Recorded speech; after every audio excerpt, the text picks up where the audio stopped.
குறைந்த விலை நிறைந்த தரம் தங்கள் தேவைகள் அனைத்தும் ஒரே இடத்தில் Jayachandran. GT Holidays, South India's #1 travel brand.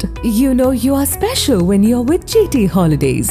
பழைய நகையை கொடுத்து வைட் 11 மந்த்ஸ்ல அதே அடைக்கு புது நகையை எடுத்துக்கோங்க. எக்ஸ்ட்ராவா ₹1 தர வேண்டாம். Magic old gold exchange. நான் பிடிமா அவர் தாங்க A1 அப்படின்னு எடப்பாடி பழனிசாமி மீது தான் வைத்திருந்த இத்தனை கால பனிப்போரையும் வெட்ட வெளிச்சமாக பட்டவர்த்தனமாக போட்டு உடைச்சிருக்காரு செங்கோட்டையன்.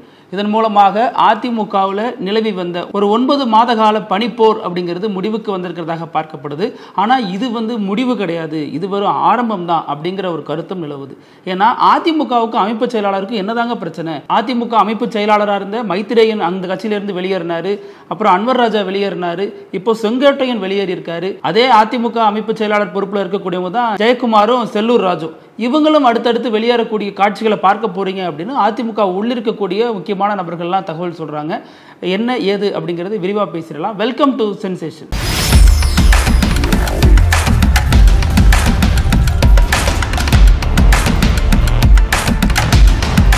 இந்த தேவர் குருபூஜையை ஒட்டி நடந்த சம்பவத்தினால தான் இது நடந்திருக்கு அப்படின்னு நம்ம நினச்சோம்னா நமக்கு போதிய அரசியல் அறிவு இல்லை அப்படிங்கிறத அந்த சம்பவம் உணர்த்தும். ஏன்னா தேவர் குருபூஜை நிகழ்ச்சி அப்படிங்கிறதே திட்டமிட்டு தன்னை இந்த பதவியிலிருந்து எடப்பாடி பழனிசாமி நீக்கட்டும் அப்படிங்கிற நோக்கத்தில் தான் செங்கோட்டையன் வெளிப்படையாக அந்த விஷயத்தை பண்ணார்.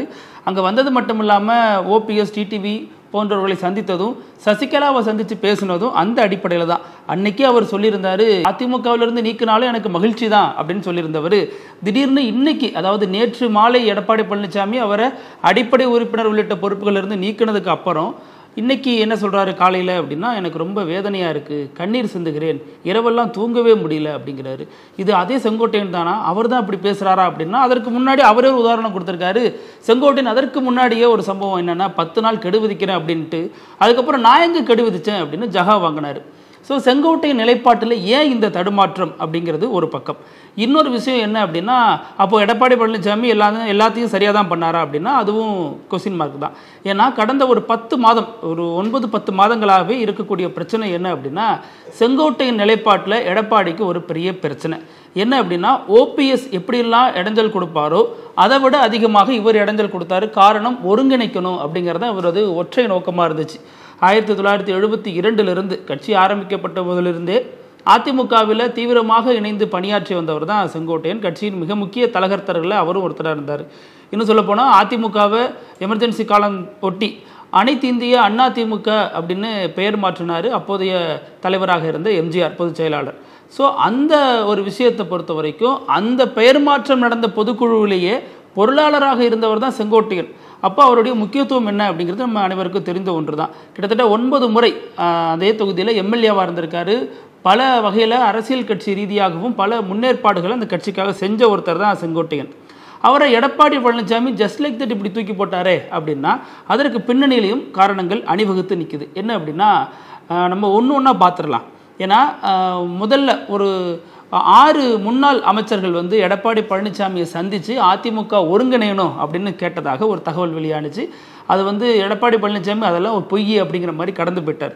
ஆனால் அதை பலரும் பிற்காலங்களில் உண்மை அப்படின்னு சொன்னாங்க. அதில் முக்கியமான நபர் செங்கோட்டையன். தானும் அங்கே போனதாகவும், டிடிவி, ஓபிஎஸ், சசிகலா போன்று கட்சியை விட்டு பிரிந்திருக்கிற நபர்களை நம்ம மீண்டும் இணைக்கணும், அதன் மூலமாக அதிமுக வலுவடைந்தால் இந்த எலெக்ஷனில் நம்ம ஜெயிக்கலாம் அப்படிங்கிறது தான் அவர் வைத்த கோரிக்கையாகவும் இருக்குது, அவரது நிலைப்பாடாகவும் இருந்துச்சு. இந்த விவகாரத்தை பொறுத்த வரைக்கும் அப்போவே எடப்பாடி பழனிசாமிக்கு செங்கோட்டையன் மேலே லைட்டாக ஒரு கடுப்பு வந்திருக்கு. இவர் யார் நம்மள 5 முன்னாள் அமைச்சர்கள் இவர் தூக்கிட்டு வராரு நமக்கு எதிராக, ஒருங்கிணைங்கிற சிந்தனை புள்ளி எங்கேருந்து வருதுன்னா அதுக்கு ஃபார்முலா போட்டு கொடுத்ததே செங்கோட்டையனாக தான் இருந்திருக்காரு. ஸோ செங்கோட்டையனை ஓரம் கட்டணும் அப்படிங்கிறத எடப்பாடியினுடைய முதற்கட்ட முடிவாக இருந்திருக்கு. அதன் அடிப்படையில் செங்கோட்டையனை கட்சியை விட்டு மெல்ல மெல்ல ஓரம் கட்டுறாரு. அவருக்கான முக்கியத்துவம் கட்சியில் எங்கேயும் அளிக்கப்படுறதில்லை. இதனால் அவருக்கு ஒரு அதிருப்தி இருக்குது. அதே சமயத்தில் செங்கோட்டையனை கேட்காமலேயே அவர் தொகுதிக்குட்பட்ட, அவர் எல்லைக்குட்பட்ட அதிமுகவினரை இவர் பொறுப்பு எடுக்கிறாரு. இதெல்லாமே செங்கோட்டையனுக்கு ஒரு அதிருப்தியை ஏற்படுத்துனுச்சு. சரி, இதுதான் பிரச்சனையா அப்படின்னா அதுவும் இல்லை. இந்த பிரச்சனையோட நீட்சி தான் அடுத்தடுத்த கட்டத்துக்கு போகுது. அத்திக்கடவு அவிநாசி திட்டம், அந்த திட்டம் வரும்பொழுது செங்கோட்டையன் தனது எதிர்ப்பை பொது வழியில் முதல் முறையாக பகிரங்கமாக வெளிப்படுத்துகிறார். என்ன அப்படின்னா, அந்த திட்டத்தில் வெறும் எடப்பாடி பழனிசாமி ஃபோட்டோ மட்டும்தான் இருக்குது, எம்ஜிஆர் ஃபோட்டோவும் இல்லை, ஜெயலலிதா ஃபோட்டோவும் இல்லை, அதனால் நான் போகலை அப்படின்னு பொதுவெளியில் ப்ரெஸ் மீட் கொடுக்குறாரு. அதற்கப்புறம் தான் டெல்லிக்கு போகிறாரு, வராரு, நிர்மலா சீதாராமனை சந்திக்கிறாரு, அமித்ஷாவை சந்திக்கிறாரு. இந்த மாதிரி விஷயங்கள்லாம் நடந்துகிட்டு இருக்கிறப்ப தான் அப்போது அதிமுகவும் பாஜகவும் கூட்டணியில் இல்லாத காலகட்டம். இந்த மாதிரி இவர் டெல்லிக்கு போயிட்டு வராரு. அதன் அடிப்படையில் அமித்ஷா வந்து எடப்பாடி பழனிசாமியை சந்திக்கிறாரு. அதிமுக பாஜக கூட்டணி உறுதியாகுது. ஸோ இதற்கு காரணகர்த்தாவாக இருந்தது செங்கோட்டையன் அப்படிங்கிற பேச்சு அப்போவே அடிபட்டுச்சு. ஏன் அப்படின்னா செங்கோட்டையனை காட்டியே அதிமுகவை பணிய வச்சுட்டு பாஜக அப்படிங்கிறத அந்த தரப்பினர் வைக்கக்கூடிய குற்றச்சாட்டாக இருக்குது. அது ஓரளவுக்கு உண்மையோ அப்படிங்கிற காட்சிக்கும் பிற்காலங்களில் தெரிஞ்சிச்சு. அதிமுகவோட கூட்டணிக்கு வந்ததுக்கப்புறம் அவர் வைத்த நிபந்தனையின் அடிப்படையில் பாஜக முன்னாள் மாநில தலைவர் அப்போதைக்கு இருந்தவர் நீக்கப்பட்டு நயினா நாகேந்திரன் கொண்டு வரப்பட்டார். அதற்கப்புறம் எடப்பாடி பழனிசாமி கை ஓங்கிடுச்சு அப்படின்னு பார்க்கப்பட்டாலும் மீண்டும் செங்கோட்டையன் வந்து மறுபடியும் டெல்லிக்கு போனார், பார்த்தாரு. இந்த மாதிரி பிரச்சனைகள்லாம் போயிட்டு இருக்கப்ப எடப்பாடி பழனிசாமி இதற்கும் செக் வைக்கணும்னு நினைச்சாரு. அதன் அடிப்படையில் அவருக்கு ரொம்ப ஒரு சைலண்ட் மோடில் போயிட்டார் செங்கோட்டையன். பாஜக அவருக்கு உரிய வழிகாட்டுதல் தரலை, அவர் நம்பி போன மாதிரி அவங்க இவரை பயன்படுத்திட்டு தூக்கி போட்டுட்டாங்க அப்படிங்கிற விமர்சனங்கள்லாம் இருந்தாலும் செங்கோட்டையன் எதிர்பார்த்த அளவுக்கு பாஜக எந்த விதமான ஒரு உதவியும் பண்ணலை அப்படிங்கிறத அவரது அதிருப்தியாக இருந்துச்சு. அதனால் ரொம்ப அடக்கமாகவே இருந்தார். ஏப்ரலில் இந்த கூட்டணி கிட்டத்தட்ட உறுதி செய்யப்பட்ட பொழுது செப்டம்பரில் தான் மறுபடியும் செங்கோட்டையன் வாய் திறக்கிறார். அது வரைக்கும் அமைதியாகவே இருந்தார். எடப்பாடி பழனிசாமி ஒரு மீட்டிங் போட்டார்னா அதில் கலந்துக்க மாட்டார். இந்த மாதிரி தான் இருந்துச்சு. எடப்பாடியும் அங்கே போகும்பொழுது பிரச்சாரம் பண்ணுறப்பெல்லாம் இவரை பெரிய அளவில் கண்டுக்க மாட்டார். இந்த மாதிரி இருந்த பொழுது தான் இது மாதிரி ப்ரெஸ் மீட்டு கூப்பிட்டு செப்டம்பர் முதல் வாரத்தில் ப்ரெஸ்ஸை கூப்பிட்டு இந்த மாதிரி எடப்பாடி பழனிசாமிக்கு ஒரு 10 நாள் கெடு, அவங்க வந்து அனைவரும் ஒன்று சேரணும் அப்படிங்கிற மாதிரி சொன்னார்.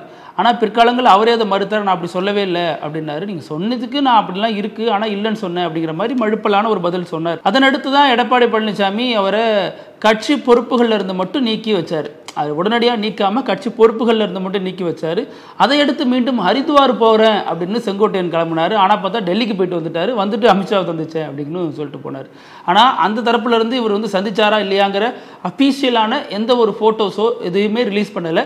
அதே நேரம் அவர் சந்திக்கவில்லை அப்படிங்கிறதையும் சொல்லலை. அதனால் இவர் சந்திச்சார் அப்படிங்கிறதான் ஏற்றுக்கொள்ளப்பட்ட ஒன்றா இருக்குது. ஏன்னா ஒரு உள்துறை மந்திரியாக இருக்கக்கூடிய அமித்ஷாவை யாரோ ஒரு நபர் வந்து சந்திச்சுட்டு போயிட்டார் அப்படின்னு சும்மா சொல்லிட முடியாது. அதனால் சந்திப்பை ஏற்றுக்கொண்டதாக தான் பொருள்பட்டுச்சு. அதற்கடுத்து என்ன பிரச்சனை உங்களுக்குள்ள அப்படின்னு பார்த்தோம் அப்படின்னா, செங்கோட்டையன் தொடர்ந்து எடப்பாடி பழனிசாமிக்கு எதிராகவே பேசிட்டு வருது. எடப்பாடிக்கு பிடிக்காமல் இருந்தாலும் அவர் கட்சியை விட்டு நீக்கிறதுல அவருக்கு ஒரு சின்ன ஒரு தயக்கம் இருந்துச்சு. ஒரு மூத்த நிர்வாகி, இத்தனை ஆண்டுகால அனுபவம் உள்ளவர், எங்கே எதுவும் எதிர்ப்பு வருமோ அப்படின்னு யோசித்து அவருக்கு ஆதரவாக செயல்பட்ட ஒரு சில நபர்களை அங்கங்கே தட்டி வச்சார். அப்படி தான் அவர் பண்ணாரி பக்கத்தில் இருந்த எம்எல்ஏ ஒருத்தர் செங்கோட்டையனோட போய் முதல் நாள் பேட்டி கொடுக்குறாரு. அன்றைக்கி மாலையே எடப்பாடியோடு சேர்ந்துட்டதாக அறிவிப்பு வெளியானுச்சு. அந்த ஒரு முக்கியமான நபர்களை எல்லாம் இவர் எடப்பாடி தன்வசப்படுத்திட்டார். அதில் ஒரே ஒரு எம்பி, பெண் எம்பி, முன்னாள் எம்பி மட்டும் செங்கோட்டையனோடே இருந்தாங்க. இன்றைக்கி அவங்களும் நீக்கப்பட்டிருக்காங்க. ஸோ பெரிய ஆதரவு ஓட்டை வந்து இல்லாத மாதிரி பார்த்துக்கணும் அப்படிங்கிறத எடப்பாடியினுடைய ஒரு சிந்தனையாக இருந்துச்சு. அதை செயல்படுத்தியும் பார்த்துட்டார். இப்போது கட்சிகளிலிருந்து ஒவ்வொரு முக்கிய நபராக எடப்பாடி கட்டம் கட்டி அனுப்புகிறார். அவங்க எல்லாமே இவருக்கு எதிரான குரல்களை ஏதோ ஒரு வகையில் வெளிப்படுத்தினவங்க, அல்லது கட்சி இன்னும் பலமாக இருக்கணும் அப்படின்னு சொன்ன நபர்கள் தான். அவங்களுக்கு ஒரு காரணம் சொல்கிறாரு. ஆனால் எளிதாக அவர் சொல்லக்கூடிய காரணம் துரோகிகள் அப்படின்றாரு. அந்த வகையில் பார்த்தோம்னா சமீபத்திய வரவான திமுகவுக்கு வந்து சேர்ந்த அன்வர் ராஜாவாக இருக்கட்டும், மைத்ரேயனாக இருக்கட்டும், இப்போ செங்கோட்டையன் வெளியே வந்திருக்காரு. இதுக்கு முன்னாடி பார்த்தோம் அப்படின்னா மருது அழகராஜிலேருந்து, ஓபிஎஸ்லேருந்து, சசிகலாருந்து, டிடிவிலேருந்து பல நிர்வாகிகள் பல கட்டத்தில் இருந்தவங்களும் எடப்பாடி பழனிசாமி வந்ததுக்கப்புறம் ஒவ்வொருத்தவங்களா கட்சியை விட்டு அனுப்பிட்டே இருக்காரு. இதில் பெரும்பான்மையாக பாதிக்கப்பட்டது அப்படின்னு அவங்க சொல்லக்கூடிய கிளைம் பண்ணக்கூடிய ஒரு சமூகம் யார் அப்படின்னு பார்த்தா அது முக்குளத்தூர் சமூகமாக இருக்குது. ஏன்னா ஓபிஎஸ், டிடிவி, சசிகலா இவங்க எல்லாமே முக்குளத்தூர் சமூகத்தை சேர்ந்தவங்க. மருது அழகராஜ் உள்ளிட்ட பலரும் அந்த சமூகத்தை ரெப்ரசன்ட் பண்ணக்கூடிய ஆட்கள் தான். இது வந்து ஒரு ஜாதி கட்சியை அதிமுகவை எடப்பாடி சுருக்கிட்டாரு அப்படிங்கிற ஒரு விமர்சனம் ஒரு பக்கம். இதில் தேவர் ஜெயந்தியை ஏன் அவங்க சூஸ் பண்ணாங்க அப்படின்னா, தேவர் ஜெயந்தியின் பொழுது ஒரு சமூகம் அதை ரெப்ரசன்ட் பண்ணக்கூடிய தலைவர்களாக இருக்கக்கூடிய ஓபிஎஸ், டிடிவி, சசிகலா அந்த ஜாதி தலைவர்களும் அவங்கள சுருக்கிட முடியாது. அதே சமயம் அந்த சமூகத்தை ரெப்ரசன்ட் பண்ணக்கூடியவங்களாக இருக்கிறாங்க. அவங்க அந்த இடத்துல ஒரு சபதம் போடுறாங்க அப்படின்னா அது நேர் எதிராக எடப்பாடிக்கு எதிராக ரிஃப்ளெக்ட் ஆகும் அப்படிங்கிற ஒரு கருத்து நேர்த்தி வைக்கப்பட்டுச்சு. அந்த இடத்துல செங்கோட்டையன் போகிறாரு அப்படிங்கிறப்ப அது இன்னும் வீரியமாக எடப்பாடியை தாக்கும் அப்படிங்கிற ஒரு கருத்தும் முன்வைக்கப்பட்டுச்சு. இந்த நேரத்தில் தான் எடப்பாடி இதனால் டென்ஷன் ஆகிட்டு அவங்க எல்லாமே துரோகிகள், செங்கோட்டையன் நீக்கிறது எனக்கு ஒன்றும் பெரிய பிரச்சனை இல்லை அப்படிங்கிற மாதிரி அறிக்கை விட்டுருந்தார். இன்னைக்கு செங்கோட்டையன் மௌனம் கலைத்து வாய் திறந்திருக்கார். அதாவது நான் வந்து 1972 கட்சியில் இருக்கேன், ஒரு சீனியருங்கிற அடிப்படையில் எனக்கு ஒரு நோட்டீஸ் கொடுத்துருக்கணும். அவர் சட்ட விதிகளுக்கு உட்பட்டு எடப்பாடி பழனிசாமி என்ன கட்சியை விட்டு நீக்கலை அப்படிங்கிற ஒரு சார்ஜை அவர் மெயினாக வச்சுருக்காரு. அதே மாதிரி அடுத்து என்ன செய்ய போகிறார் செங்கோட்டையன் அப்படிங்கிற கேள்வியும் இதோடய வர செய்யுது. அப்போது சமீபத்தில் சந்தித்த ஓபிஎஸ், டிடிவி இவங்களோட அணி சேர்ந்து ஓரணியில் போக போகிறாரா, அல்லது தனிக்கட்சி தொடங்கும் எண்ணம் ஏதாவது இருக்கா, அல்லது பிஜேபியினுடைய ஆலோசனைகளை பெற்று செயல்பட போகிறாரா அப்படிங்கிற கேள்விகள்லாம் அடுத்தடுத்து அணிவகுக்கு தான் செய்யுது. ஆனால் இந்த விவகாரத்தை பொறுத்த வரைக்கும் செங்கோட்டையன்ட்ட இன்னும் ஒரு தெளிவான நிலைப்பாடு இல்லை அப்படிங்கிறதான் பார்க்க முடியுது. அவரது தற்போதைய கையிருப்பாக என்ன இருக்கக்கூடுது அப்படின்னா, ஓபிஎஸ் கூடவும் டிடிவி கூடவும் இணைந்து செயல்படுறது தான் அவரது திட்டமாக இருக்குது. அந்த திட்டம் தற்போதைக்கு அவர் கைவசம் இருக்கிற ஒன்றா இருக்குது. இதையடுத்து வேறு திட்டங்கள் இருக்கிறா அப்படிங்கிறது காலப்போக்கில் தான் தெரிய வரும் அப்படின்னு செங்கோட்டையன் ஆதரவாளர்கள் சொல்கிறாங்க. இப்போ இந்த விஷயத்தில் செங்கோட்டையன் சொன்ன முக்கியமான இன்னொரு விஷயம் என்ன, திமுகவோட பி டீம்ங்கிறாரு எடப்பாடி, ஆனால் அவர் தான் A1 எதில், கொடநாடு மேட்டரில் அப்படின்னு ரொம்ப காலமாக தமிழ்நாட்டு அரசியலில் தூங்கிக்கிட்டு இருக்கிற ஒரு சமாச்சாரமாக இருக்கக்கூடிய கொடநாடு விவகாரத்தை இந்த அரசியல் சம்பவங்கிறது மீண்டும் உயிர் கொடுத்துருக்கு அப்படின்னு தான் பார்க்க முடியுது. ஏன்னா இந்த விவகாரத்தை பொறுத்த வரைக்கும் இவர் A1 அப்படிங்கிறாரு, 2-3 கொலைகள்லாம் அங்கே விழுந்திருக்கு அப்படிங்கிறாரு. அதுதான் எடப்பாடி பழனிசாமி உடனே பிரஸ் மீட் அவர் சந்திக்கிறாரு சேலத்தில், செம்மொழியோடு சந்தித்து அவர் என்ன சொல்கிறாருன்னா, அப்போ எவ்வளோ வன்மம் அவருக்கு இருந்திருக்கும், 2-3 கொலைகள் நடந்திருக்குங்கிறாரு அப்படின்னு இவர் மீது தனிப்பட்ட தாக்குதலை அவர் செய்கிறாரு. அரசியல் ரீதிங்கிறத தாண்டி தனிப்பட்ட ரீதியாகவே இறங்குறாரு. அதில் செங்கோட்டையன் முதல்வரை சந்தித்து பேசியிருக்காரு, இவர் திமுகவோட பி டீம் தான், இவர் மோசமான ஒரு நபர் அப்படிங்கிற மாதிரி நிறைய விமர்சனத்தை முன்வைக்கிறாரு. செங்கோட்டையன் எப்படிப்பட்ட ஆள்னு தெரிஞ்சுங்க, கட்சிக்குள்ளே இருந்துகிட்டே உள்ளடி வேலைகள் நிறைய பார்க்குறாருங்கிற மாதிரி எடப்பாடி பழனிசாமியோடைய விமர்சனமும் நீண்டுகிட்டே போகுது. அதில் அவர் வைக்கக்கூடிய முக்கியமான குற்றச்சாட்டு அல்லது செங்கோட்டையன் வைத்த குற்றச்சாட்டுக்கு சொல்லக்கூடிய பதில் என்னவா இருக்குது அப்படின்னா, அத்திக்கடவு அவிநாசி திட்டத்தை செங்கோட்டையன் மேற்கோள் காட்டுறாரு. அதில் அம்மா படம் இல்லை, ஜெயலலிதா எம்ஜிஆர் படம் இல்லைங்கிறத அவரது குற்றச்சாட்டாக இருக்குது. ஆனால் இந்த பாருங்கள், நான் ஒரு படம் வச்சுருக்கேன், இந்த படத்தில் அரசு நிகழ்ச்சி சைக்கிள் வழங்குற நிகழ்ச்சியில் செங்கோட்டையன் கலந்துக்கிறாரு, அங்கே ஜெயலலிதா படம் இருக்கா, எம்ஜிஆர் படம் இருக்கா, இவர் ஏன் கலந்துக்கிறாரு, அவர் தொகுதி எம்எல்ஏங்கிற முறையில் போயிருந்தாலும் எப்போ இது பொய் தானே அப்படிங்கிறார். ஆனால் அந்த வாதமே அடிப்படையில் ஒரு சரியான வாதமா அப்படிங்கிற கேள்விக்கும் நமக்கு எழுது. ஏன் அப்படின்னா, அது அரசு நிகழ்ச்சி, இலவச சைக்கிள் வழங்கும் விழா, அந்த சம்மந்தப்பட்ட நிகழ்ச்சி. அதில் செங்கோட்டையன் ஒரு சட்டமன்ற உறுப்பினராக பங்கேற்கிறார் அப்படிங்கும் பொழுது அதில் எப்படி ஜெயலலிதா படம் வைக்க முடியும், அதில் எப்படி எம்ஜிஆர் படத்தை வைக்க முடியும், அது எப்படி செங்கோட்டையன் போய் கேள்வி கேட்க முடியும், அது கட்சி நிகழ்ச்சியா இல்லை. அத்திக்கடவு அவிநாசி திட்டம் அப்படிங்கிறது செங்கோட்டையன் என்ன சொல்றாருன்னா, ஜெயலலிதா தொடங்கி வைத்த திட்டம், அதிமுகவில் தான் பெரும் மக்கள் பயனடைந்திருக்காங்க அப்படின்னா அவங்க படத்தை விட எடப்பாடி படத்தை ஏன் ப்ரொஜெக்ட் பண்ணணும் அப்படிங்கிறதா செங்கோட்டையன் வைத்த வாதமாக இருக்கு. இந்த பிரஸ் மீட்டில் செங்கோட்டையன் நிறைய பேசினார், நிறைய விஷயங்கள் சொல்லிட்டு பிரஸுக்கு அவர் டீல் பண்ணுற விதங்கிறது ரொம்ப மோசமாக இருக்குது. அதாவது செய்தியாளர்களை பேசிட்டு அவர் என்ன சொல்ல வர்றாரோ அதை மட்டும் சொல்லிட்டு அங்கேருந்து கிளம்பிடுறாரு, வேறு எந்த கேள்விகளுக்கும் பதில் சொல்ல மாட்டேங்கிறாரு, எவ்வளவோ கேட்டாலும் பதில் சொல்ல மாட்டார். இது கிட்டத்தட்ட விஜய் பாணியில் தான் இருக்குது. விஜய் பாணின்னு தான் எனக்கு இன்னொரு விஷயம் நினப்புக்கு வருது. இந்த தமிழ்நாடு தினம் நவம்பர் 1 கொண்டாடப்படுகிறதுனால விஜய் இன்னைக்கு அறிக்கை விட்டிருக்காரு, எடப்பாடி பழனிசாமி போன்றவர்களும் அதை கொண்டாடுறாங்க. ஆனால் நேற்று பீகாரியர்கள் தமிழ்நாட்டில் சித்திரவதைப்படுத்தப்படுறாங்க, கொடுமைப்படுத்தப்படுறாங்க, துன்புறுத்தப்படுறாங்க அப்படின்னு பிரதமர் மோடி பேசின பேச்சுக்கு ஒடிசாவில் ஏற்கனவே பிரதமர் மோடி இந்த மாதிரியான விஷயங்கள் பேசியிருக்காரு, தமிழர்களை இழிவுபடுத்தும் வகையில் கருத்து சொல்லியிருக்காருங்கிற விஷயத்துக்கு இது வரைக்கும் விஜய் தரப்பில் எந்த ஒரு அறிக்கையும் வெளியாகலை, அதே மாதிரி அதிமுக தரப்புலையும் அறிக்கை வெளியாகலை. இதையும் தமிழக மக்கள் கவனத்தில் கொள்கிறாங்க அப்படிங்கிறதையும் இங்கே பொருத்தி பார்க்க வேண்டியதாக இருக்குது. அதே சமயம் இந்த மீன் டைம்லேயே இன்னொரு ப்ரெஸ் மீட் நடக்குது மதுரையில். அது யாரால நடத்தப்படுது அப்படின்னா, அதிமுகவின் முன்னாள் அமைச்சர்கள் ஒரு 4-5 பேர் இணைந்து கொண்டு இந்த செய்தியாளர் சந்திப்பு நடத்துகிறாங்க. அதில் திண்டுக்கல் சீனிவாசன், ஆர்பி உதயகுமார், செல்லூர் ராஜு போன்றவர்கள்லாம் அந்த செய்தியாளர் சந்திப்பில் பேசுகிறாங்க. குறிப்பாக திண்டுக்கல் சீனிவாசன் மட்டும்தான் அதில் விலாவரியாக பேசுகிறார். அதில் திண்டுக்கல் சீனிவாசன் என்ன பேசுகிறார் அப்படின்னா, நீங்கள் எடப்பாடி பழனிசாமிக்கு முன்னாடி பிறந்துட்டீங்க அப்படிங்கிறதுனாலே நீங்கள் மூத்த நிர்வாகிகளாம் ஆகிட முடியாது, மன்னிப்பு கேட்டாலும் உங்களை கட்சியில் சேர்த்துக்க முடியாது அப்படின்னு திண்டுக்கல் சீனிவாசன் கடுமையாக சாடுறாரு. அதில் ஒரு அரசியல் பேலன்ஸ் இருக்குது அப்படிங்கிறாங்க. என்ன அப்படின்னா, இந்த சைடு டிடிவி தினகரனாக இருக்கட்டும், செங்கோட்டையனாக இருக்கட்டும் வைக்கக்கூடிய சார்ஜ் என்னவா இருக்குது அப்படின்னா, தேவர் ஜெயந்தி விழாவில் கலந்துக்கிட்டதுனால தான் இவரது பதவி பறிக்கப்பட்டதாக சொல்லப்பட்டுச்சு. இவங்க தரப்பில் வைக்கக்கூடிய முக்கியமான குற்றச்சாட்டு அதுவாக தான் இருந்துச்சு. ஸோ அப்போ தேவர் ஜெயந்தி விழா, முக்குளத்தூர் வாக்குகள் ஏற்கனவே எடப்பாடிக்கு பெரிய சவாலாக இருக்கிற நேரத்தில் இப்படி ஒரு வாதம் வந்தால் எடப்பாடியை மேலும் பாதிக்கும் இந்த தேர்தலில் அப்படிங்கிறது ஒரு கருத்து. அதனால் அந்த சமூகத்தைச் சேர்ந்த தலைவர்களே பேட்டி கொடுக்குறாங்க. அதுலேயும் திண்டுக்கல் சீனிவாசன் நானும் தேவர் தான் அப்படிங்கிற வார்த்தையெல்லாம் பயன்படுத்துகிறாரு. அந்த ஒரு மெசேஜ், அந்த பேட்டியினுடைய நோக்கமே என்ன அப்படின்னா, இந்த தேவர் ஜெயந்திக்கான ஒரு கவுண்டர் அட்டாக்காக தான் இருக்கணும். அந்த சமூக தலைவரே, முக்குளத்தூர் சமூகத்தை சேர்ந்த அதிமுகவின் முன்னாள் அமைச்சர்களை வைத்துக்கொண்டே அதற்கான ஒரு கவுண்டர் அட்டாக் கொடுக்கறது அப்படிங்கிறதான் அந்த ஒரு பேட்டியின் நோக்கமாக பார்க்கப்படுது. இன்னொரு பக்கம் எடப்பாடி பழனிசாமியும் ஒரு செய்தியாளர் சந்திப்பை நடத்தினார். இதெல்லாம் ஒரு பக்கம் போயிட்டு இருக்கப்ப பாஜகவின் முன்னாள் மாநில தலைவர் கொடுத்த செய்தியாளர் சந்திப்பு நம்ம இந்த இடத்துல பொருத்தி பார்க்கணும். என்ன அப்படின்னா, அவர் என்ன சொல்கிறாரு, நான் வந்து கட்சிக்கு உட்பட்டு செயல்படுறேன், என் வாய் ஒன்று பேசுது, மனசாட்சி ஒன்று சொல்லுது, தலைவர்கள் சொல்கிறதுனால நான் செயல்படுறேன், இதெல்லாமே என்னால் தான் நடக்குது அப்படின்னு அதிமுக தலைவர்கள் சிலர் இன்னமும் என்னை திட்டுறாங்க. நான் யாரையுமே அதை பற்றி எதுவும் பேசுறது இல்லை, நான் அதிமுக விமர்சிக்கிறதும் இல்லை, அமித்ஷா கொடுத்த வாக்குறுதியின் அடிப்படையில் நான் அமைதியாக இருக்கேன், பிரதமரும் அமித்ஷாவும் இன்னும் நல்லா ஆட்சி பண்ணுவாங்க அப்படிங்கிற நம்பிக்கை எனக்கு இருக்குது, அதனால தான் நான் பாஜகவில் இணைந்து பயணிச்சுக்கிட்டே இருக்கேன் அப்படிங்கிற மாதிரி அவர் சொல்கிறாரு. மாற்றம் விரைவில் வரும் அப்படிங்கிறாரு. என்ன மாற்றம் வரும், யாரை சொல்கிறாரு அப்படிங்கிறதும் தெரியல. ஏன்னா அதிமுகவினர் வைக்கக்கூடிய மிகப்பெரிய குற்றச்சாட்டு என்னவாக இருக்குது அப்படின்னா, இது எல்லாத்துக்கும் காரணம் அவர் தாங்க. யார்? பாஜக முன்னாள் மாநில தலைவர். அவர் தான் ஆல்ரெடி எடப்பாடியோடு இருந்த பனிப்போர் காரணமாக அதிமுகவில் இருக்கக்கூடிய ஒவ்வொரு செங்கல்லாம் உருவிட்டு இருக்காரு. அவர் சொன்னது என்னமோ திமுகவில் இருக்கக்கூடிய அறிவாலயத்தோட செங்கல்ல தான் உருவன்னு முன்னாள் மாநில தலைவர் சொன்னார். ஆனால் ஒருவர் தினமோ ராயப்பேட்டையில் இருக்கக்கூடிய எம்ஜிஆர் மாளிகை செங்கல்ல தான் உருவிட்டு இருக்காரு அப்படிங்கிறது நம்ம பார்க்க முடியுது. பாஜகவின் முன்னாள் மாநில தலைவர் அவருக்கு சில அதிருப்தி இருக்குது, அதை வெளிப்படுத்துறாருன்னு வைத்துக்கொண்டாலும் செங்கோட்டையன் இவரது அறிவுரையின் பேரில் தான் அந்த வேலையெல்லாம் செஞ்சாருன்னு அப்போவே பேச்சுகள் எழுந்துச்சு. அது மட்டும் இல்லாமல் அதிமுகவுக்குள்ள எடப்பாடி பழனிசாமிக்கும் இவருக்குமான பிரச்சனை அப்படிங்கிறது பிரசித்தி பெற்ற ஒன்று தான், எல்லோரும் அறிந்த ஒன்று தான். ஸோ அவரும் வந்து இதில் உள்ளே இருக்காரா இல்லையா அப்படிங்கிறது தான் அரசியலில் இப்போ வாத பொருளாக பேசப்பட்டு இருக்கு. அதே சமயம் அதிமுகவில் 2 முக்கியமான சம்பவத்தை நம்ம பார்க்க தவறிட்டோம். இந்த மாதிரி விஷயங்கள் எது நடந்தாலும் ஜெயக்குமார் கருத்து என்ன அப்படிங்கிறத சொல்லுவார். முன்னாள் அமைச்சருங்கிற முறையிலையும் அதிமுகவின் முக்கிய செய்தி தொடர்பாளராகவும் அறியப்பட்ட ஜெயக்குமார் இப்போ ரொம்ப நாளாகவே சைலண்ட் ஆகிட்டார். கடைசியாக எஸ்ஐஆர் போன்ற நிகழ்ச்சிகளுக்கு அதாவது தமிழக தேர்தல் ஆணையம் நடத்திய எஸ்ஐஆர் அந்த ஒரு நிகழ்ச்சிக்கு ஒரு பங்கேற்றார். அப்புறம் எஸ்ஐஆரை வரவேற்கிறோம் அப்படின்னாரு ஒழிஞ்சு இந்த கட்சி ரீதியான கருத்துக்கள் எதுவுமே அவர் சொல்கிறது இல்லை. அன்வர் ராஜா போனப்பையும் அவர் கருத்து சொல்லலை, இப்போ இவர் போகிறப்பையும் செங்கோட்டையன் போகிறப்பையும் எந்த கருத்தும் சொல்லலைங்கிறது ஜெயக்குமாருக்கு இதில் மாறுபட்ட கருத்து இருக்குது அப்படிங்கிறதான் உணர்த்துவதாக இருக்குது.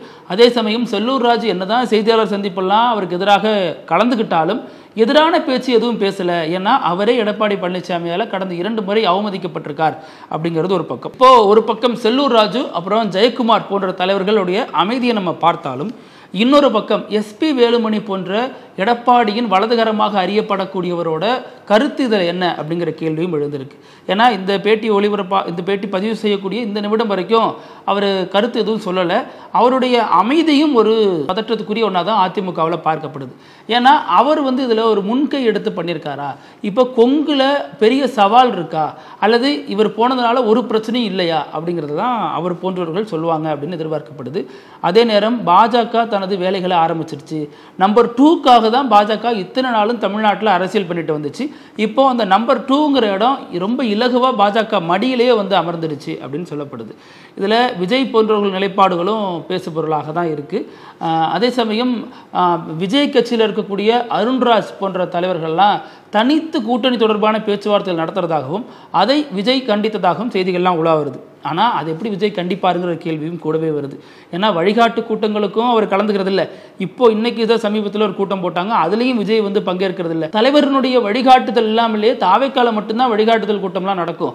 அதற்காக ஒரு அணியை நியமிப்பாங்க, 28 பேர் அதில் சேருவாங்க அப்படிங்கிறதெல்லாம் அங்கே தான் நடக்கக்கூடிய ஒரு கேலி கூத்துகளாக பார்க்கப்படுது. அதே மாதிரி பொறுத்திருந்து பார்க்கலாம், இன்னும் அரசியலில் நிறைய மாற்றங்கள் வரும், தேர்தல் நெருங்க இன்னும் நிறைய மாற்றங்கள் வரும் அப்படின்னு சொல்லப்படுது. அதே நேரம் திமுகவோட பி டீம் இவரா அவராங்கிறத விட கொடநாடு வழக்கில் ஏன் இன்னும் திமுக நடவடிக்கை எடுக்கலை அப்படிங்கிற கேள்வியும் இந்த விஷயத்தின் மூலமாக மேலோங்கி நிற்குது. அதே சமயம் இதை திமுகவும் பாஜகவும் சைலண்ட் ஸ்பெக்டேட்டராக பார்த்துட்டு இருக்கிறதையும் நம்ம கவனிக்க முடியுது. திமுகவுக்கும் இதில் ஒரு உற்சாகம் இருக்குது, பாஜகவுக்கும் இதில் ஒரு உற்சாகம் இருக்குது. 2 பேருக்கும் அதிமுக பலவீனம் அடைகிறதுல ஒரு பெரிய பலன் இருக்குது அப்படிங்கிறதையும் கண்கூடாக பார்க்க முடியுது. இப்போது அதிமுக போன்ற கட்சி இல்லாமல் போனுச்சுன்னா திமுகவுக்கு அது தேர்தலில் ஒரு வலிமையாக இருந்தாலும் பாஜக அந்த இடத்த ரீப்ளேஸ் பண்ண தயாராக இருக்குது. எப்போ அன்னம் போவான், எப்போ தின்ன காலியாகும் அப்படிங்கிற நிலையில தான் பாஜகவும் இருக்கிறதாகவும் கருத்துகள் பேசப்பட்டு வருது. இறுதியாக நிகழ்ச்சியின் இப்படி இல்லாமல் நடக்கும் அப்படிங்கிற பகுதி வந்திருக்கும். இதில் சீனாவில் ஒரு முக்கியமான நிகழ்வு நடந்துட்டு இருக்கு. குறிப்பாக சீனாவில் மவுண்ட் கான்டாக்ட் அப்படிங்கிற ஒரு மலை, அதாவது கான்டாக்ட் மலை, அது என்ன பண்ணுதுன்னா 30 வருஷத்துக்கு ஒரு தடவை குட்டி போடுது அப்படிங்கிறாங்க. சின்ன சின்ன ஒரு உருண்டை வடிவிலான கற்களை அந்த மலை ஈன்றெடுத்து வெளில தருது. அதை அந்த பகுதி மக்கள் பெரும் நம்பிக்கையோடு நமக்கு அதிர்ஷ்டம், இந்த முன்னோர்களுடைய அருள் நமக்கு இருக்குது, இதை வச்சா நல்லது மட்டுமே நமக்கு நடக்கும் அப்படிங்கிற அடிப்படையில் அதை மெல்ல தூக்க முடியாமல் தூக்கிட்டு போய் அவங்க வீட்டில் வச்சு வழிபட்டுட்டு வராங்க அப்படிங்கிற தகவல் சொல்லப்படுது. அது சில நேரத்தில் 30 வருடங்களுக்கு ஒரு முறை வரும், சில நேரத்தில் அப்பக்கப்போ வரும் அப்படிங்கிற தகவல்லாம் சொல்லப்படுது. இது உண்மையா அப்படின்னா அது உண்மைதான். ஆனால் அறிவியல் பூர்வமான விளக்கம் அதற்கு என்ன அப்படின்னு கேட்டால், அதில் சுண்ணாம்பு பாறைகளால் உருவாயிருக்கு அந்த மலை. அதில் ஒரு பெருமழை அல்லது நீர்வீழ்ச்சி இந்த மாதிரி சமயங்கள்னால அந்த மலையில் சில மாற்றங்கள் ஏற்பட்டிருக்கு அப்படின்னு சொல்லப்படுது. எங்கேயுமே இல்லாது இங்கே ஏன் நடக்குது, இன்னும் கூடுதலான ஆய்வு தேவை அப்படிங்கிற விஷயங்களும் அங்கே சொல்லப்பட்டு வருது. ஆனால் அறிவியல் பூர்வமாக அது மலை குட்டியெல்லாம் போல மலைக்கு உயிரெல்லாம் இல்லை அப்படிங்கிறதா அங்கே இருக்கக்கூடிய ஆராய்ச்சியாளர்கள் சொல்லக்கூடிய கருத்தாக இருக்குது. ஆனால் மக்களோட நம்பிக்கை முற்றிலும் வேற ஒன்றா இருக்குது. அது அதிசயிக்கத்தக்க நிகழ்வாக அந்த பகுதியில் பார்க்கப்பட்டு வருது. இதே மாதிரி மீண்டும் ஒரு நிகழ்ச்சியில் சந்திக்கலாம். நன்றி. நக்கீரன் டிவிக்கு சப்ஸ்கிரைப் செய்யுங்கள். உங்கள் ஆதரவே எங்கள் பலம். ஆசிரியர்களுக்கு நண்பனாகவும் மாணவர்களுக்கு ஆசானாகவும் திகழும் தேர்வு வழிகாட்டி. ஒவ்வொரு பாடத்திற்கும் அனுபவமிக்க ஆசிரியர்களின் துல்லியமான தெளிவான விடைகள். CNC இருக்கு, தேர்வு பயம் எதற்கு? இது தீரன் பப்ளிஷிங் ஹவுஸ் விற்பனை வெளியீடு.